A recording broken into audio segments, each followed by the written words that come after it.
Guys, let's talk about Landlady from Hell in Lagos State. Hello guys, welcome to my channel. If you're new here, my name is Magdalene. Please don't forget to give your girl a like so that it will help me be shown on the algorithm and share my videos so you love. Share a story time of my experience renting in Lagos and moving into a new apartment when I got to Lagos. And this story, I need to share it because this lady was a terrible landlord I've ever seen in my life. Or she just a terrible landlady, Let's give her the title that she's due. So guys, let's get to move out of our current apartment. Our current apartment then was a very small space. When you first move to Lagos, you're not trying to get so comfortable or live in a two-bedroom apartment that you're so used to where you're coming back from. That is if you're living comfortably in other state and you're moving to Lagos state. The cost of moving and the cost of apartment is very pricey. So your first time you just get at least a place to lay your head and sleep. So we're living in a one-bedroom apartment, self-contained, water, lights were kind of constant and okay for the price. The only issue we had was we had tenants that were living in the face my face just in front of us, and their bathroom is close to our room, so sometimes they extend the bathroom towards our room and it's kind of gets messy whenever you come from work and you just step on this and now what the next thing you have to do is you get or ew, like you just jump on something that you don't even know whether it's spittle or maybe it's water from washing or someone just bathes there, you don't just know, but it's so annoying. So I'm like, it's high time we moved. Okay, so we wanted more space and we decided to go for a new space. That's how the search began. They searched for an apartment and we're like, okay, we're going for a mini flat this time around. We are now comfortable now, so we're not looking for smaller space. Moreover, we now know our way around, so we can choose better places for ourselves. That's what happened. So we went and we searched. My brother went to see other places, and when he finally saw the one that interested him, he told me to come with him.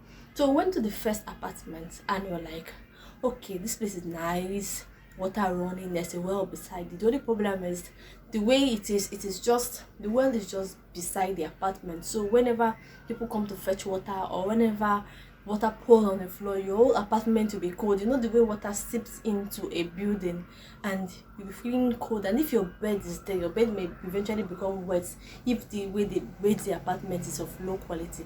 And what is quality in Nigeria? Nothing's really quality anymore. So because of my first experience in the first apartment, the way everywhere gets cold whenever it's raining, and if you rest your back on the wall, you will feel like you're beginning to have anemia, or let's call it whatever the cold disease is anyway. So guys, as I was saying, we now said, okay, we are not going for that kind of apartment, we want something better, something different. So lo and behold, we got this apartment and we had the tenants that was living there. It was during the dry season.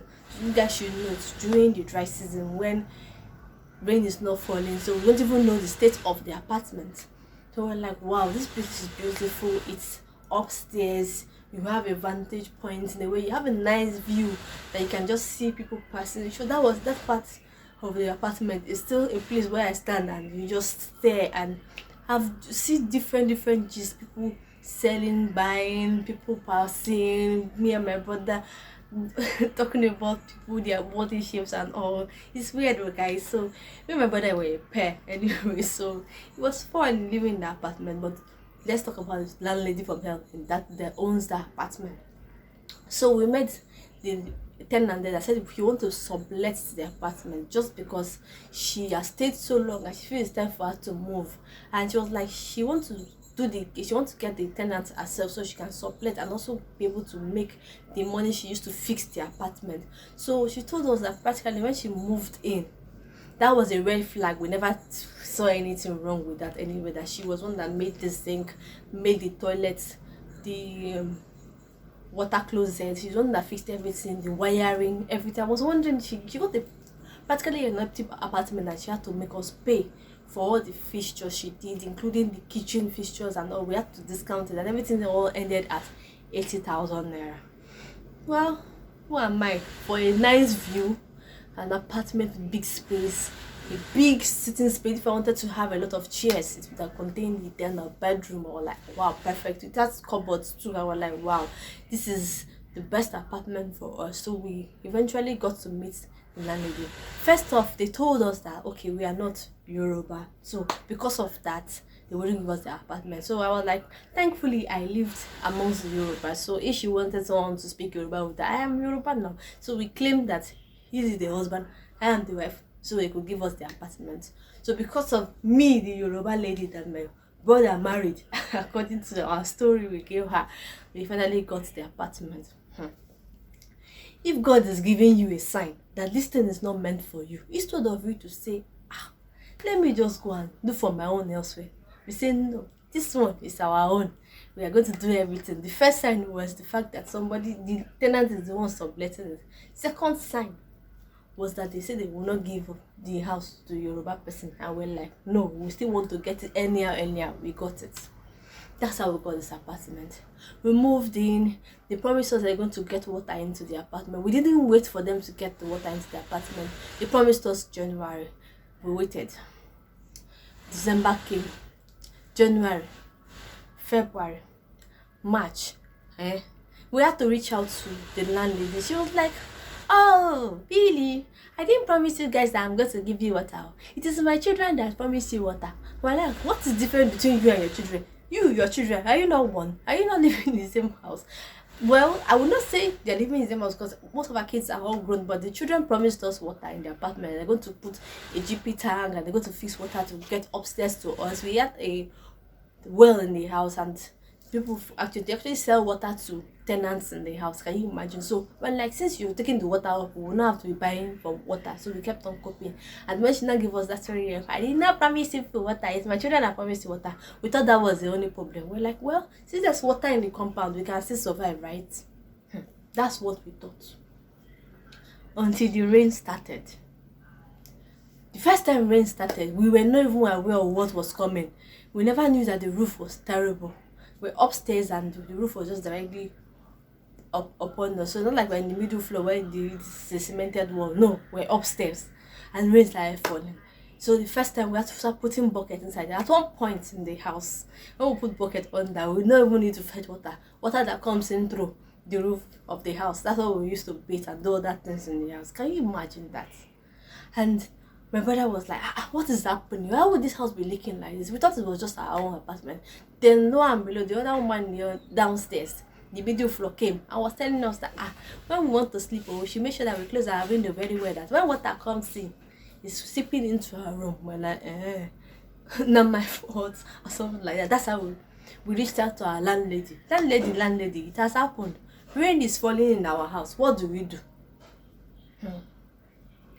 Then in our usual, I don't care life, I've collected the rent, there's nothing you can do about it, she said. That is how the other woman was living in the house. So if you guys don't like it, please move out. After you've collected my rent, I've barely spent 6 months, and you're saying that you please move out. So if I cannot stay, I should move. Can you imagine? Hey, that's how we kept on managing. My brother now went to do trampoline that we used to start making the water go outside through the window. Imagine, if not for his engineering skills, I wonder what I would have done if I was the only one staying in the apartment. I was like, why would someone be so heartless to tell me to live in a leaking apartment, and you charged me even for water that you didn't do, and we decided to move on with life, yet you still made us stay inside an apartment that is leaking. And she was so confident to tell me that if I cannot stay, I should move. Can you imagine? Hey God. So we decided to keep coping. Then finally, the Lord that doeth what no man can do. That is how one of the first sons of the owner of the building now said, okay, his own mother is who stays in the other apartment. You know how these Yoruba houses are, they will share it. First son have this one, first wife have this one. Man had practically 4 wives.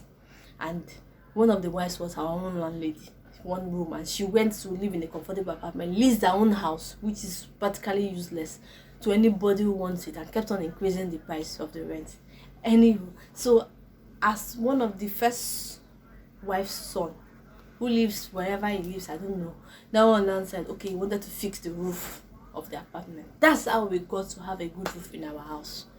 Guys, if not for the first son that came to fix the roof of the apartment. Our landlady have told us that after 1 year or whatever, we should just leave the apartment. One unknowing tenant who is looking for a place desperately to stay will end up in our apartment, and she's super sure, because this is Lagos. In Lagos, anything goes. Like, as I'm rushing out of somewhere, somebody's rushing in because they desperately need whatever they are offering, and she was so sure of herself. So guys, I decided to just have this short story time with you guys, talk about leasing an apartment in Lagos. Please, when you're leasing an apartment in Lagos, please be super careful. Take your time, because when you're in a rush, you will get nonsense. In our own case, in our own time, we were not in a haste, we were not rushing, we took our time. Yes, we fell into a landlady from hell. So if you guys are in Lagos, you're planning to move to Lagos, or you want to rent an apartment in Lagos, please be super careful. Take your time. Rent during the rainy season, okay? So that even if you paid after 1 month and you discover that it's horrible, you can easily go to wherever you paid and say, please, either you fix or give my money. Then it will not be like. But in our own case, we were so confident that we have stayed 6 months, so we had 6 months to go. So either we stay inside or we move out. So guys, I hope you guys like this short story time of mine. Please don't forget to subscribe to my channel. Give this video a thumbs up. Bye.